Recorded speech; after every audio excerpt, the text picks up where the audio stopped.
सनातन गोस्वामी का नियम था कि वे 24 में से 20 घंटा भजन करते थे। आप ब्रजवासियों के यहां से भिक्षा लेते थे और आपका नियम था पकी हुई भिक्षा नहीं लेते थे। एक दिन आप भिक्षा लेने के लिए गए तो एक ब्रजवासी मैया थी, उनके घर में श्री मदन मोहन जी की सेवा विराजमान थी।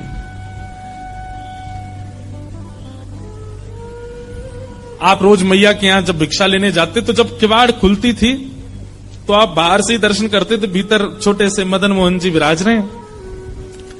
आप तो देख करके रोज प्रणाम करके चले जाते थे, इससे अतिरिक्त कोई और अवसर आपको मिला नहीं। पर ठाकुर जी को ये बहुत भाग है, जब किवाड़ खुलती और भिक्षा लेने के लिए सनातन गोस्वामी आते, भीतर खड़े ठाकुर जी की अद्भुत सुगंधी से पूरा घर महक उठता। ठाकुर जी को भागे सनातन गोस्वामी, हमको भाते हैं ठाकुर जी, पर ठाकुर जी को भागे सनातन गोस्वामी। रात्रि में ठाकुर जी मैया की बूढ़ी मैया जो थी उनके स्वप्न में गए और स्वप्न जाके बोले, मैया तुमने मेरी बड़ी सेवा करी, खूब 56 भोग अरोगे, खूब आनंद से प्रेम पायो, लेकिन अब आपके कछु दिना शेष रह गए। मैया को बता रहे हैं ठाकुर जी, मैया से कह रहे हैं कछु दिना में आप तो चली जाओगी वैकुंठ और फिर मैं अकेला रह जाऊंगा। फिर आपके दूर दूर के रिश्तेदार सब यहां पे आके लड़ेंगे झगड़ेंगे कि हम करेंगे सेवा, हम करेंगे सेवा। मैया वहां से अच्छा तो तू मुझे पहले ही कोई और को सौंप जा।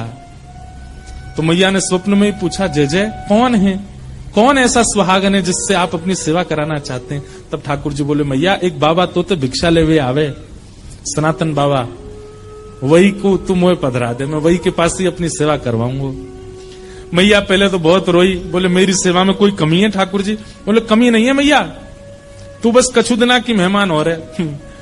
मैया को पहले तो चिंता हुई, बाद में मैया ने विचार किया कि ठाकुर जी सही कह रहे हैं, अगर मैं किसी को नहीं देके जाऊंगी तो रिश्तेदारों की नजर तो गड़ी है, क्योंकि दर्शनार्थी आते हैं, चढ़ावा चढ़ता है, और उस चढ़ावे के लोभ में कहीं ठाकुर जी को कहीं गलत स्थान पर ना ले जाया जाए।